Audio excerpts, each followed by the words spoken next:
My name is Jamie Tworkowski, and I am the founder of To Write Love on Her Arms. So To Write Love on Her Arms, it wasn't intended to be a charity or an organization. It just started as an attempt to help a friend and to tell a story about my friend.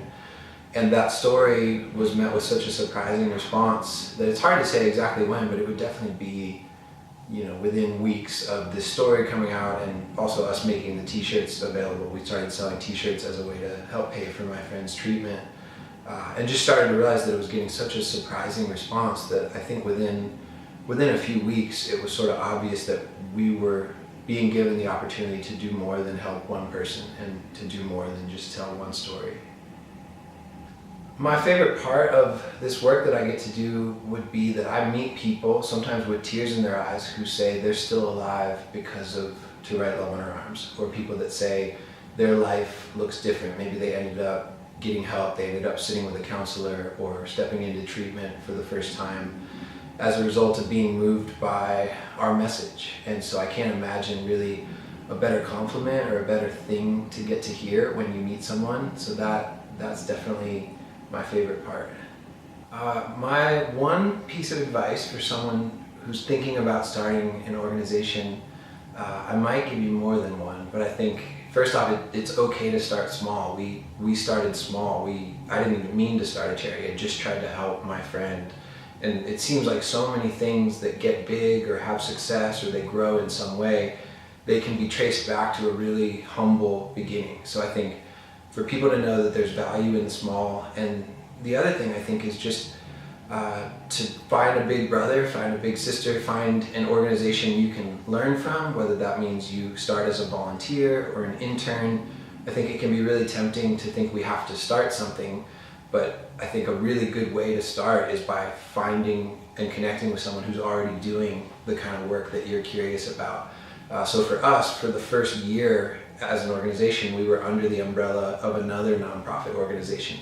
And it really gave us, and even gave me, that big brother that we could lean on and ask questions of and basically sponge off of for the first year. And then for the last 9, almost 10 years, we've been on our own as a 501c3, a nonprofit organization. To Write Love on Our Arms grew beyond borders before it was even an organization. I mean, within a couple weeks of this story being posted, we started to hear from people in other countries. I remember at first, hearing from people in Australia and Canada and the United Kingdom.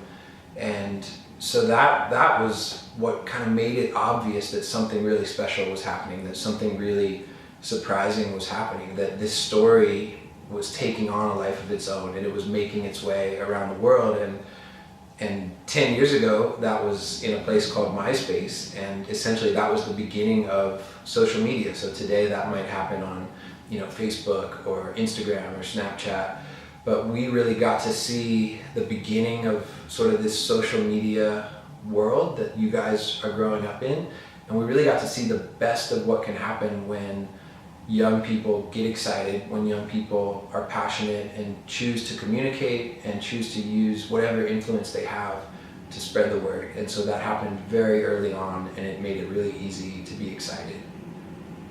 I've definitely grown personally in the last 10 years. I mean, I was 26 when this started. I was working as a sales rep for the brand Hurley, the clothing brand, and I thought that was going to be my life. I thought that was going to be my career. I didn't think of myself as a writer. I didn't know anything about nonprofits. I never ever imagined that I would start one or lead one. So I've learned all sorts of things. You hope that in 10 years' time you would learn some lessons and do some growing. And one thing I think I've learned is just how special it is to do a job where you get to bring your heart to work. And that's something I love to encourage people, especially young people who are thinking about the future, maybe thinking about what classes to take or what they might want to major in. This life is short, and it seems like maybe we get to do it one time. And so I love to encourage people to do things that feel meaningful to you, to try to end up doing a job that you believe in.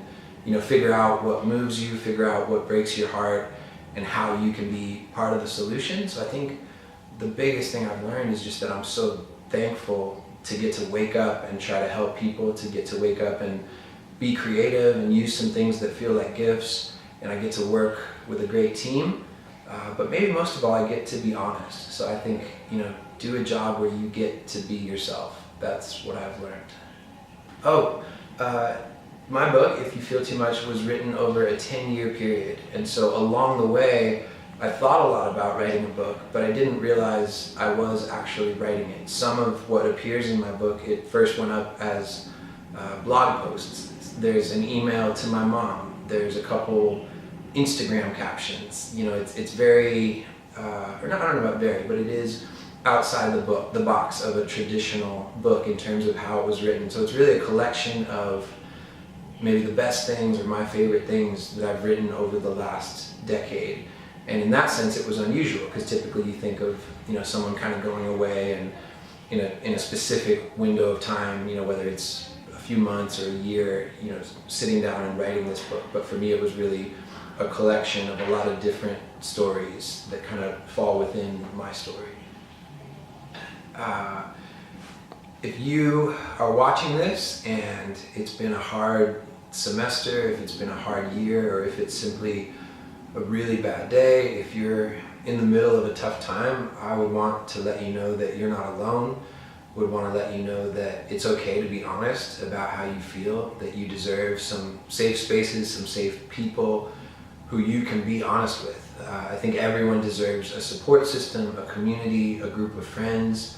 Certainly the hope would be that your family could be a safe place, but I know that's not the case for everyone. But over the last 10 years, I've learned that there's some great resources that exist for people who are struggling. If you come to our website, twloha.com, we have a Find Help section. You'll find everything from hotlines that are available 24 hours a day to counseling centers across the country.